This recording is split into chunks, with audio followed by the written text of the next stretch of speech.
बातमीतील घटनेच्या वास्तविकतेची तुलना थेट पाहत रहा सांगली अपडेट।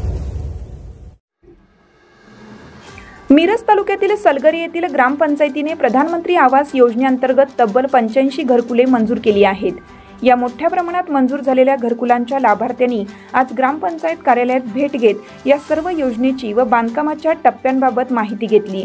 यावेळी या सर्व लाभार्थ्यांना ग्रामपंचायतीने एक अनोखी अट घातली असून या अटीची मात्र जोरदार चर्चा तालुक्यात रंगली आहे।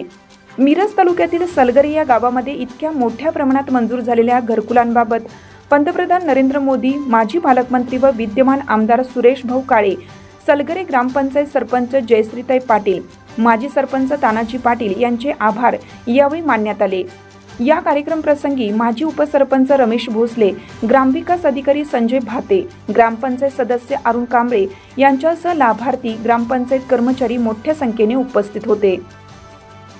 यावेळी या योजनेसंदर्भात विस्तृत माहिती ग्रामसेवक संजय भाते यांनी लाभार्थ्यांना दिली। प्रत्येकाने नियमानुसार घरकुल हे पूर्ण केलंच पाहिजे व तात्काळ बांधकामास सुरुवात करावी असे यावेळी माजी सरपंच तानाजी पाटील यांनी सांगितले। यासोबतच माझी वसुंधरा अंतर्गत ग्रामपंचायतीने या सर्व लाभार्थ्यांना एक विशेष प्रत्येक घरकुल लाभार्थ्यांनी किमान 5 झाडे लावावीत अशी ही अनोखी अट यावेळी ठेवण्यात आली। यावेळी शासकीय योजनांचा लाभ देत असताना एक वेगळी मोहीम सलगरे ग्रामपंचायतीने ठेवल्याबद्दल कौतुक होत आहे।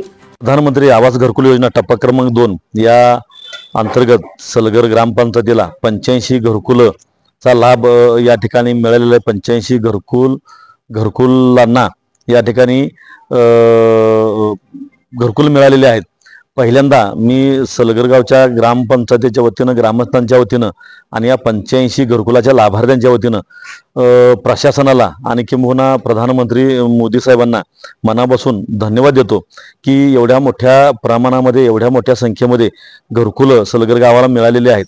वास्तविक प्रत्येक माणसाचं एक स्वप्न असतं की आपलं एक चांगलं छोटंसं असं ना पण चांगलं घरकुल असावं आणि ते स्वप्न पूर्ण करण्याच्या दृष्टीनं या ठिकाणी प्रधानमंत्री आवास घरकुल योजनेच्या माध्यमातून या ठिकाणी पंतप्रधान साहेबांनी एक मोठं पाऊल उचललं आणि बुडत्याला काडीचा आधार म्हणून या ठिकाणी 85 घरकुल मिळालेले आहेत। वास्तविक काही लाभार्थ्यांचा हिस्सा आणि शासनाचे पैसे असं मिळून एक चांगलं घर आणि प्रत्येक माणसाच्या मनातलं स्वप्नातलं घर या ठिकाणी उभं राहणार आहे, जेणेकरून त्यांचा कायमस्वरूपी निवाराचा प्रश्न मिटणार आहे। त्यामुळं पुन्हा एकदा या ठिकाणी मोदी साहेबांचं, पंतप्रधान मोदी साहेबांचं या ठिकाणी सलगर गावच्या ग्रामस्थांच्या वतीनं आणि या सर्व लाभार्थ्यांच्या वतीनं त्यांचा आम्ही मनापासून कौतुक करतो, अभिनंदन करतोय आणि आभारी मानतोय। मंत्री आवास प्लस घरकुल योजना टप्पा क्रमांक 2 या अंतर्गत सलगर गावाला 85 घरकुलं मंजूर झालेली आहेत आणि सलगर ग्रामपंचायतीने एक नाविन्यपूर्ण असा उपक्रम घेतला की सलगर गावाची निवड ही माझी वसुंधरा अभियानांतर्गत झाली असल्यामुळं आम्ही सर्व लाभार्थ्यांना सांगितलेलं आहे की घरकुल बांधलं की प्रत्येकाने 5 झाडं त्या ठिकाणी लावायची आहेत।